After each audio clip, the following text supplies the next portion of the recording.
Yeah, Monday. What's up, everybody? Monday morning. Welcome to today's edition, daily market commentary. Hope you guys are doing great. I am your host, Chuck Fulkerson. We are going to do the DMC. I had been doing the recorded version. I went to a live one today because my recording software was crapping out on me this morning. So I decided let's just roll live with it, and we will just do our same what we always do, looking at our four major markets and then our stock of the day. If you're new to the channel, do me a favor, click the subscribe button. Hit the notification bell, the alerts, the updates, all that fun jazz. If you're a regular viewer, do me a favor, hit that thumbs up icon. It means a lot. And so we're going to get started first with the stocks on our big picture. So on the big picture, we're going to take a look at our four major markets. Now, last night, we were looking at the S&P as, having a potential reversal point, and we looked at a level up in here that just didn't really work out all that well. We thought about this little wick over wick area as a potential when the market was coming down, and we hit it and just kind of stalled. The other one we looked at really was the Dow Jones last night. For those of you that were in the live trade room, this is an example of why we use the 6-candle rule, right? Price came into our level. We got a decent move away, and then it came right back into it. So 1, 2, 3, 4, 5, 6 candles later, we had gone nowhere. Basically saying, okay, you should probably close this thing at break even and go to bed. And so if you close it out at break even, you walk away. Maybe you took a little bit of profit here. Maybe you held on, took a little profit down here. In reality, though, you probably should have closed it out for a break even because then it popped out and stopped you out anyway. So what essentially we're looking at this morning is the fact that the S&P and the NASDAQ both down a bit this morning, both showing a bit of weakness. But when I look at this thing, one of the things that I'm mostly concerned with is, do we have a potential for a breakdown below this 41.54? And if we get quality basing, then that, to me, is actually a pretty good little setup for price to keep falling. Now, that would be 12 more points from where we are today, which would be down 25 points on the day.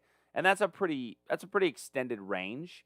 That would be a pretty extended range on our normal daily movement. But we've been rallying up on light volume.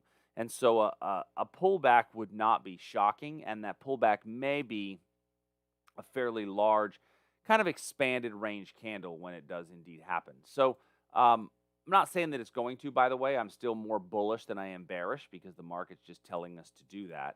And so my next area for bullishness, I'd have to wait for a breakout, right? We'd have to have some sort of a breakout that sets itself up because the areas down below me, none of those are quality areas of demand.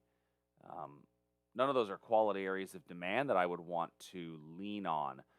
Little level here that actually may be okay for a bit of a reversal. So I will wrap my lines around it.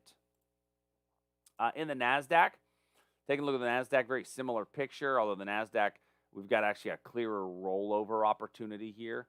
I think at this 13,949, 13,950 for a potential breakdown from that zone. We rallied up in the overnight, smoked ourselves all the way back up to here, meaning it got high. I'm just kidding. That was really a bad joke. We got ourselves all the way up to this region here. And now we're waiting for a potential breakdown and for price to come down into here. And that, I think, is a really, really high probability setup with the right amount of basing. If we don't get the right amount of basing, then don't anticipate a good entry on this position. Moving over to our energy market, crude oil. So looking at crude, you see a similar picture in crude as we do in the NASDAQ, where we've got an area that we're sitting above for a potential breakdown. So that area there above 62.68 is a strong possibility. And then in gold, we have price moving right up in this way, where I've got slightly lower highs, right? Slightly lower highs, and my momentum is weakening just a bit, but we're not getting super deep pullbacks in gold. Look to see if we get a pullback into this region, drop base, very strong rally for price to come back into here and to see if there's some sort of a reversal. So that's 1766 by 1762. So overall, those are our four major markets that we look at every day in the DMC. But now let's take a look at our stock of the day. So our stock of the day today, what we're gonna take a look and pull up is ADP, Automatic Data Processing. ADP. For those of you that have been regular viewers, we looked at ADP. Let me go find the date.